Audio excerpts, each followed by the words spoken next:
Hi everyone, Jamie Humphries here for Six String Alliance, and today we're going to be checking out the Engl Hardtailer.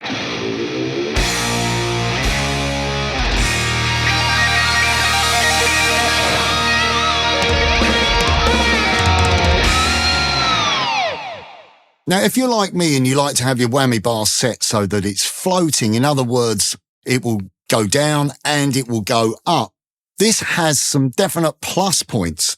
For instance, we can play some nice chords. And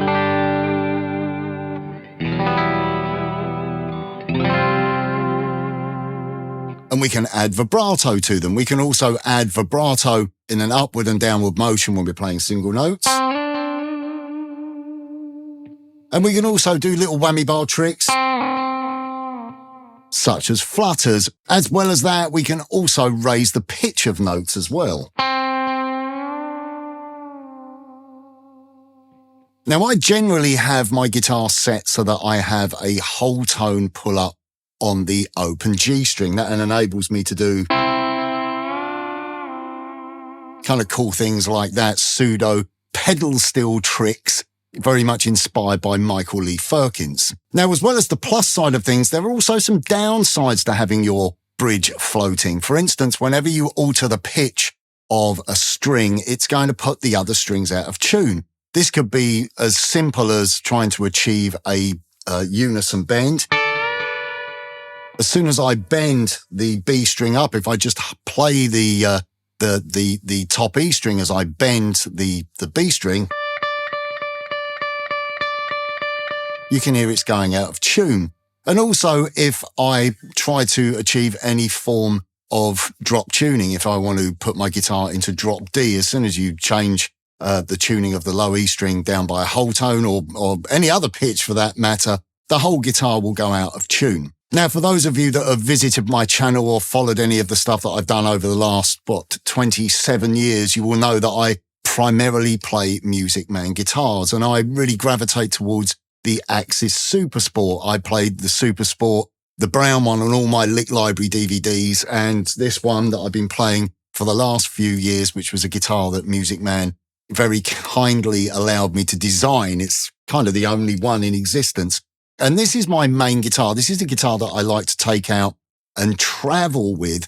And I was on a clinic last year, and one of the tracks, or a couple of the tracks that I was playing of my own, had drop D tuning. And I found that I had to then borrow another Music Man guitar. I was at a show that was a Music Man sponsored event, or my section of the show was Music Man sponsored. So I had to play a different guitar. And although it was a great guitar, I just wanted to play my own guitar.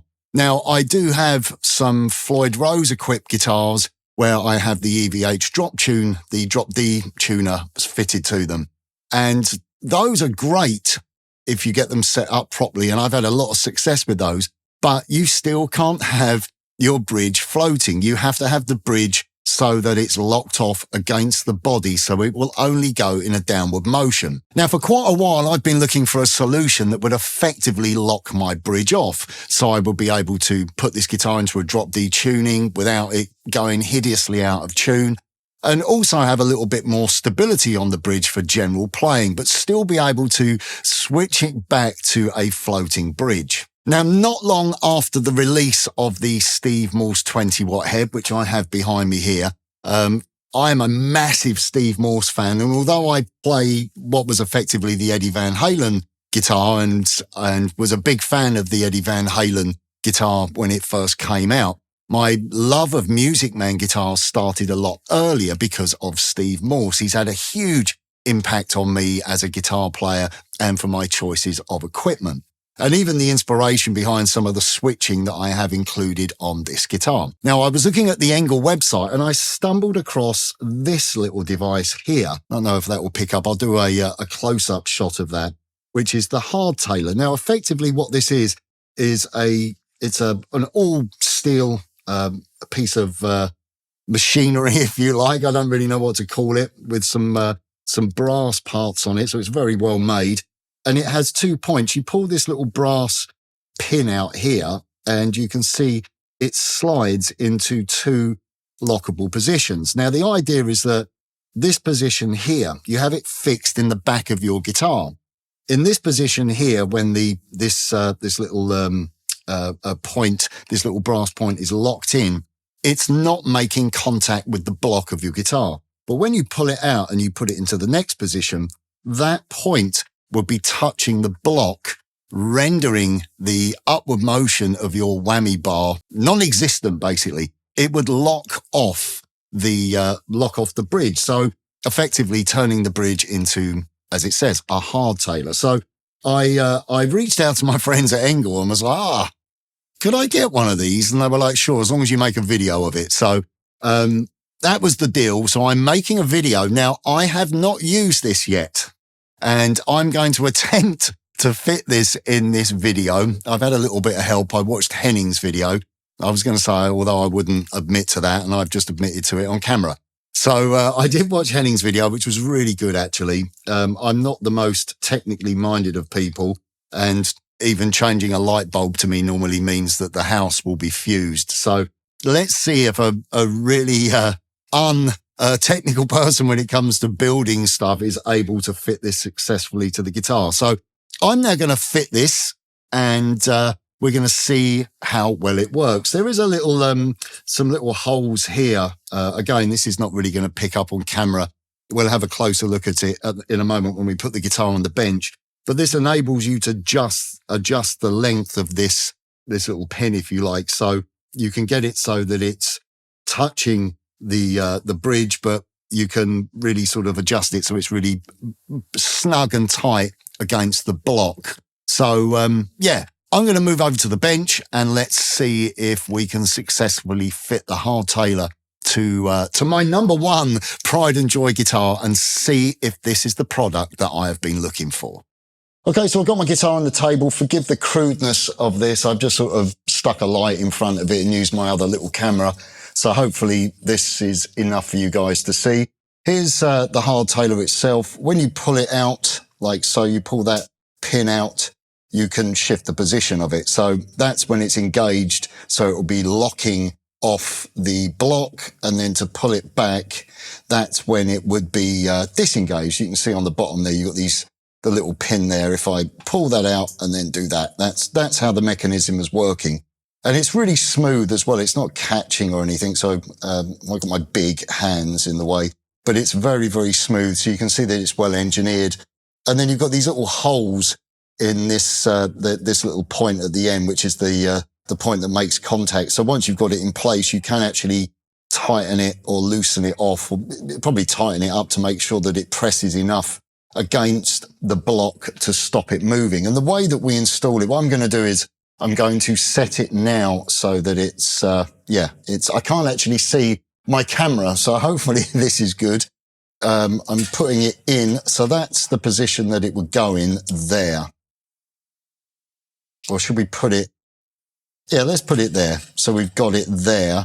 Now, the only slightly troublesome thing about this is going to be locating the holes. So I'm going to make some marks. I'm probably going to have to remove that middle spring once I've made the marks, unless I can probably move that and make the rear mark there. I think that that's in a good position. It's pressing against it. So in theory, that should work. I know Henning was saying about having a little bit of a gap, but I've just got mine there. If it doesn't work, then we've got another side we can try. If that doesn't work, then we've made holes in the guitar. So, okay, so I've got it in place now. And what I'm going to attempt to do with my white pen is to make a mark on the rear two fixing holes. So one there.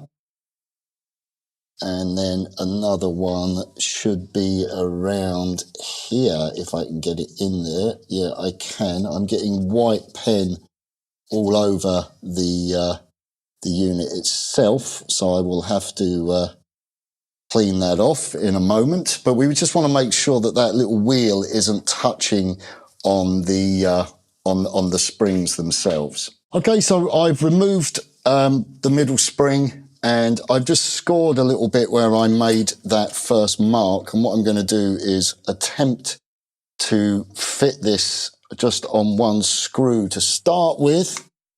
I'm going to drill that or screw that in.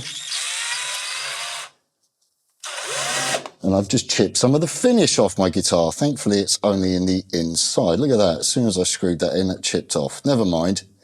No one's going to see the inside. Okay, so I put the spring back on, and by the look of things, that's pretty good, actually. That's in place.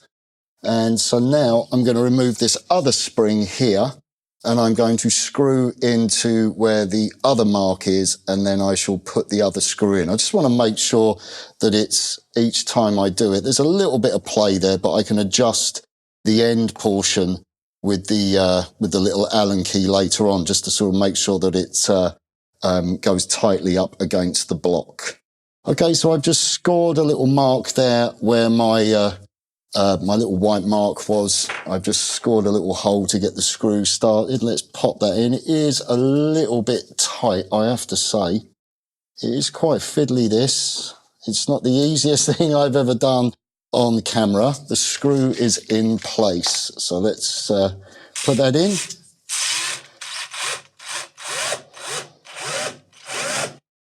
Okay, that's now in place, and that feels pretty rigid. So what I'm going to do is I'm going to put the spring back and just make sure, by the looks of things, we are in business. But I'm just going to double check it before I do the other, put the other two screws in, just by putting the spring back on, just to make sure everything butts up nicely. But nothing is touching, so that's good.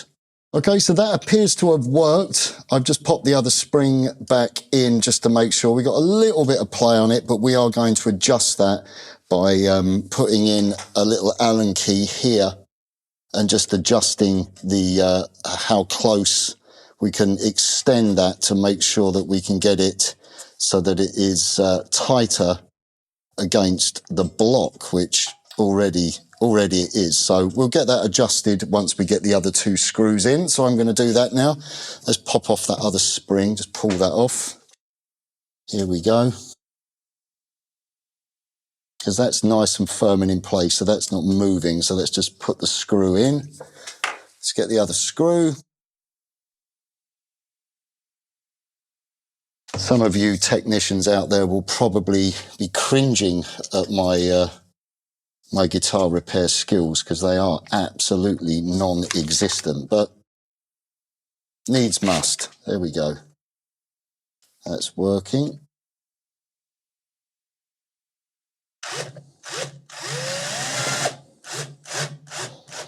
Okay, that's in.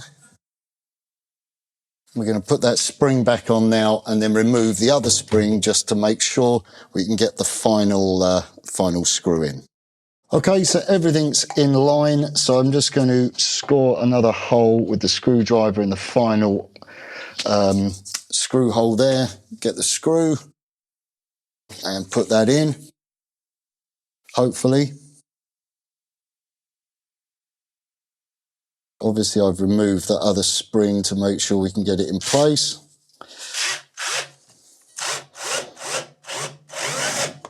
There. And it is locked in place. It's in. So, yeah, if I pull that up, you can see that I can extend it like so. I've extended it rather a long way because I haven't got the block. So what I'm going to do is I'm going to put the spring back in and then make sure that we can just adjust it so it's really touching nicely on the block so everything is locked off. Okay, so it is in place. If I pull that up, it slides back like so. If I pull it up, yeah, that works. There it's against the block. There it's back. And it's, yeah, it's locked in place. Yeah, it does work. Okay, let's push it there. Now it's locked off, but I think there's a little bit of play on the block. So you can just put a little Allen key in these holes and adjust it like so. I don't want to go too far because I don't want to start pushing it, but let's put the bar in.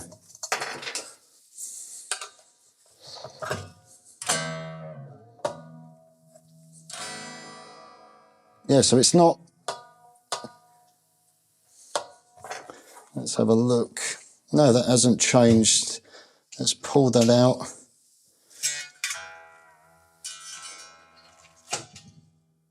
Okay, so we have to be a bit careful of that. It's putting a little bit too much pressure on the block. So I think probably what you would have to do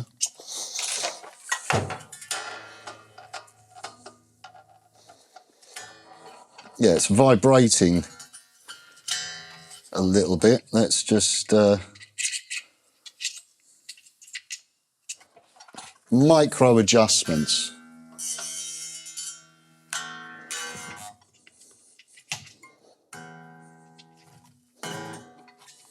You're not seeing any of this probably.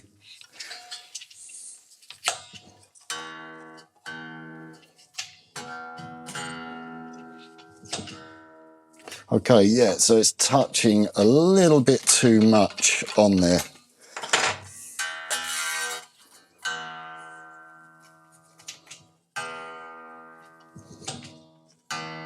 Yeah, so it's pushing forward. So we just have to back that off a little bit so it's not putting as much.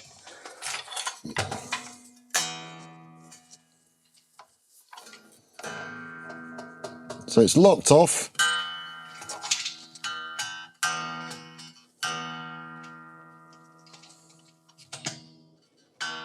Yeah, a bit too much. I think that's something that you have to be careful with this, is when you're adjusting that little wheel, that you don't get it putting too much pressure on the block and forcing the block back. So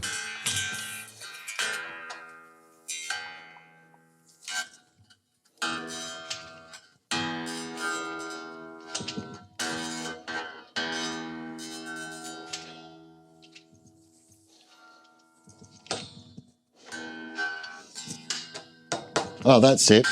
I didn't have it locked in. Let's put the bar in. I think basically it would need a little bit of micro adjustment to get it in.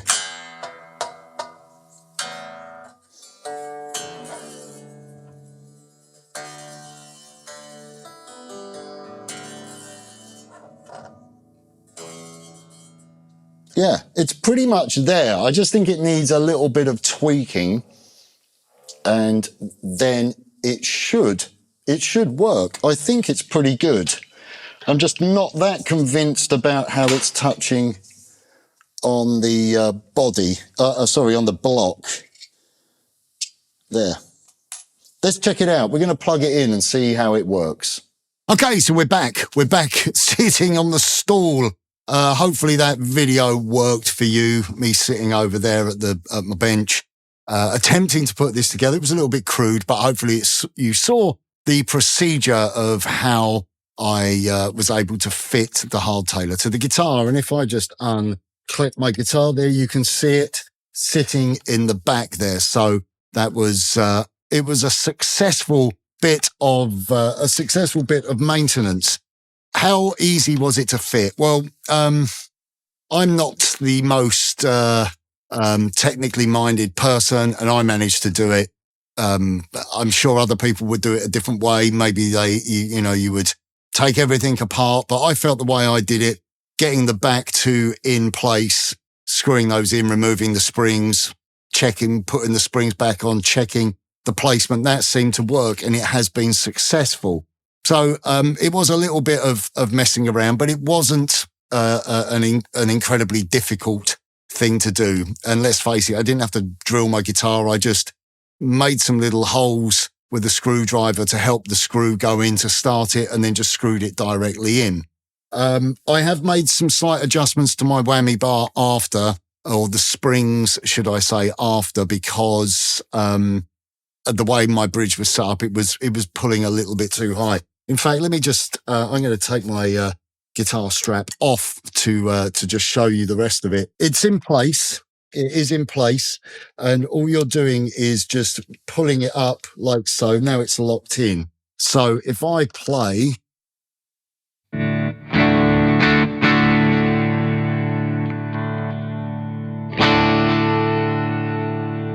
it's locked off. I can put it's not changing the pitch. The one issue I had, and I am being honest because this is the first time that I've ever used this, talk about capture my real response, because we've literally just finished fitting it. I've come back over. I adjusted my springs slightly. You are dealing with tension, springs, and tuning of your guitar. The EVHD tuner is an absolute nightmare for getting that set. And we all know if you have a floating bridge, that also can be quite troublesome to get that balance of where the bridge is in a good position and you've got enough of a pull-up on it. In the same way as adjusting, I've never had a hip shot, but a buddy of mine had one, and that was always a bit of a mare to get. Once you get them dialed in, they work great. Now, the thing that I found is once I got it set up, I had to adjust my springs, not because of the hardtailer, because I had too much of a pull-up. So right now, if I've got it locked. Yeah, that's proof it works. So there, it's locked back in. I think also it feels a little bit stiff at the moment, but I think that's because I'm not really used to it. I've only just fitted it. I had just over a whole tone bend on the open G, which I wanted to sort out. So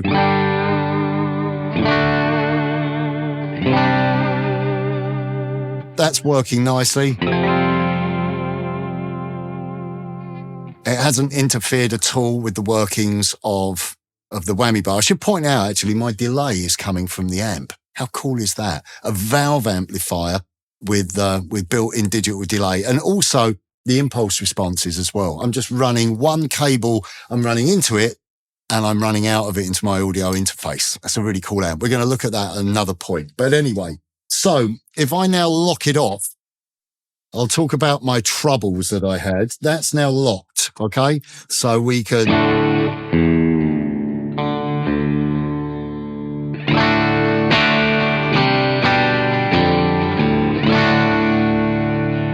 Yes, my prayers have been answered.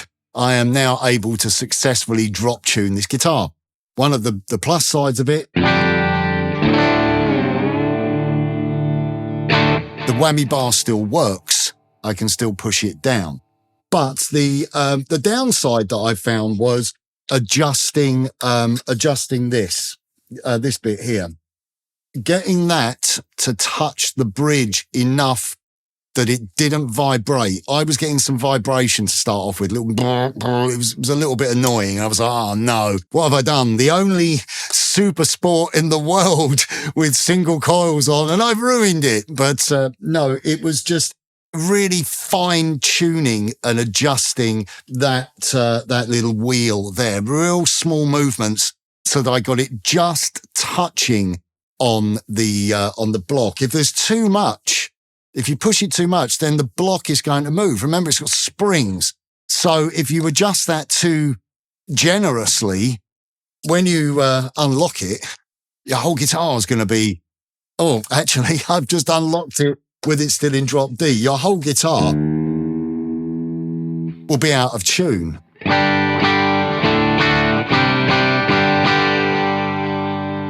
Obviously, you get a little bit of play there, but it's nothing that you would really worry about.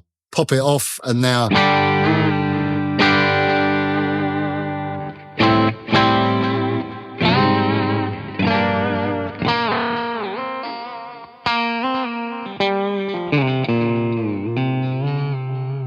Okay, so I can do all my nice whammy bar stuff. I can then grab it, lock it.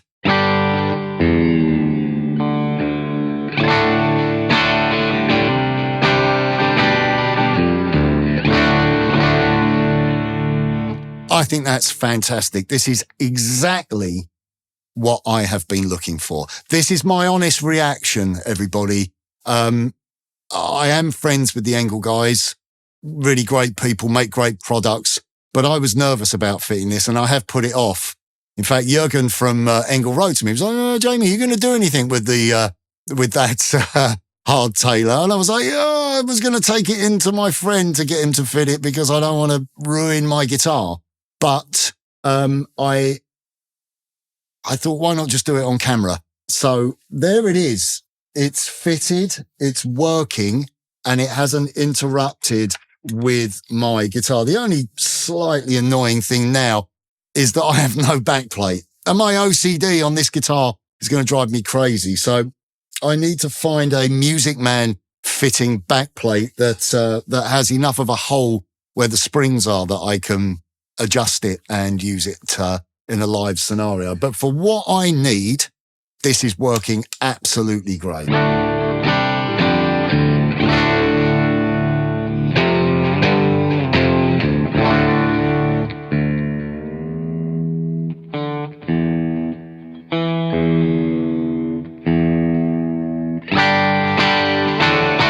Let's try it when I'm doing the...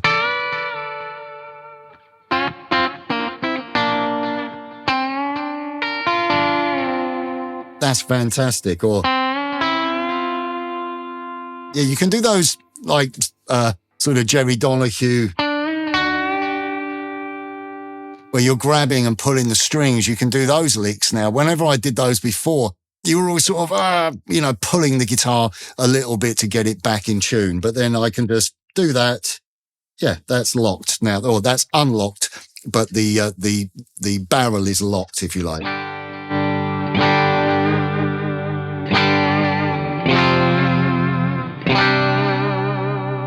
Okay, so there you have it. The Hardtailer from Engl. If you want to lock off your bridge, if you want to be able to lock it off for your playing purposes, just having a little bit more stability, but then be able to go back to having a floating bridge for those nice whammy bar moments. Or if you want to be able to lock the bridge off for altering the tuning, putting it in E-flat tuning even, things like that. When I'm in the studio, I want to use this guitar. I sometimes shy away from it, or I use the Digitech drop pedal because I'm like, oh man, it's going to take me forever to get it so that I can play it in E-flat tuning because it's just going to be moving around. But now you could just engage this, pull it, slide it across, get it locked in position, and then you'll be able to alter your tunings really easy. It's starting to feel a little bit more free as well, or maybe I'm just getting used to it. Just take care, as I said, with that little wheel, that bit there against the block. Don't go really generously tightening it up because it is going to push on the block. So it really is, again, with anything to do with tremolo systems, it's a bit of a balancing act, making sure the guitar is in, tweak, get it in, unplop it, see that it's still in tune the same when you have it engaged or disengaged. Once you get it tweaked, then it's going to work. So a massive thumbs up from me. I'm absolutely ecstatic about this. Not only have I managed to fit something on camera, but it bloody works. So check it out, guys. Link in the description of this video. And if you don't already, please subscribe. So check it out. The Engl Hardtailer. That's it from me. Take care. I'll see you very soon. Bye for now.